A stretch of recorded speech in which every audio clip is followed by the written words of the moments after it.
One of the great battles in the War of 1812 was at Queenston Heights. The story of British regulars, militia, and First Nations forming to fight the oncoming American army. When the fighting began on October the 13th, 1812, Captain John Norton, who was a war chief for the Iroquois, was summoned after General Brock was unfortunately mortally wounded at the Battle of Queenston Heights.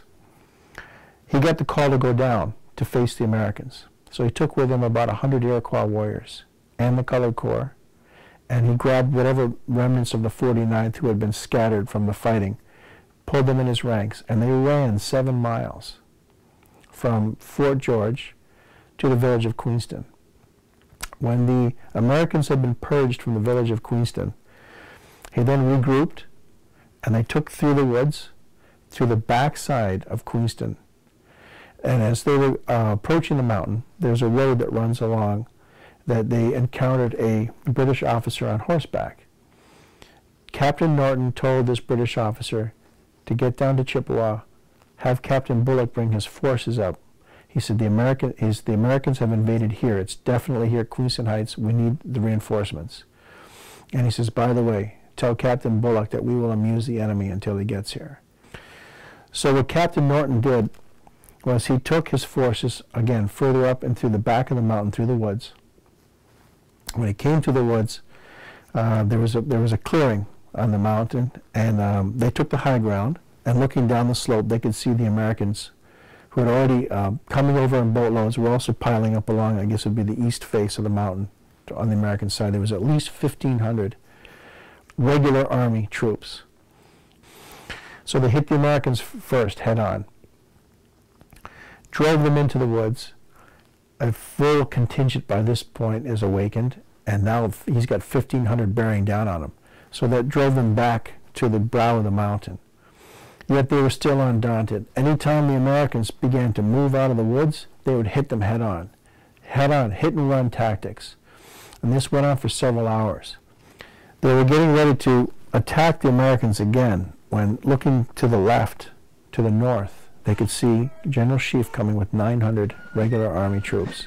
They were coming from behind the village across an open field to take Second Concession Road. So that at something like the Battle of Queenston Heights, American militia refused to cross the Niagara River to help out their comrades who had already landed. And why was that? Well, it's because they saw the line of British reinforcements, a few hundred guys marching from Fort George with Sheaffe, but assumed that there were about 4 times that number. And the Redcoats really intimidated them.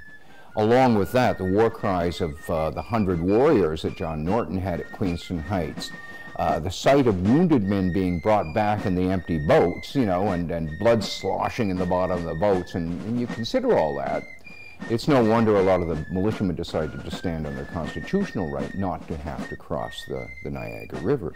You can imagine this line of, you think of the final hours or the final minutes, really, of the Battle of Queenston Heights, with these Americans at the brim of the escarpment, on the top of the escarpment. Sheaffe eventually gets his men formed into these 2 nice straight lines. There's still First Nations warriors sniping at the Americans from the flanks, militiamen with them firing from the flanks at the enemy. Sheaffe's men are formed into these 2 nice straight lines, and then they slowly advance towards the enemy. As the Americans are firing at them, maybe they hit somebody the odd time. You know, someone gets hit in the arm, they go down. Someone gets hit in the leg and goes down. Not too many fatal injuries inflicted. But, you know, so they are creating some casualties in the British line. But every time someone in the front row is shot down or drops out, the guy behind him steps in to fill the gap, and they just keep coming. And when they're at a relatively close distance away, they halt. An order is given, and like a machine, they all level their muskets. And at the order fire, they all fire at once. There'd be an explosion like thunder. They'd disappear behind the smoke of the black powder, the fog of war.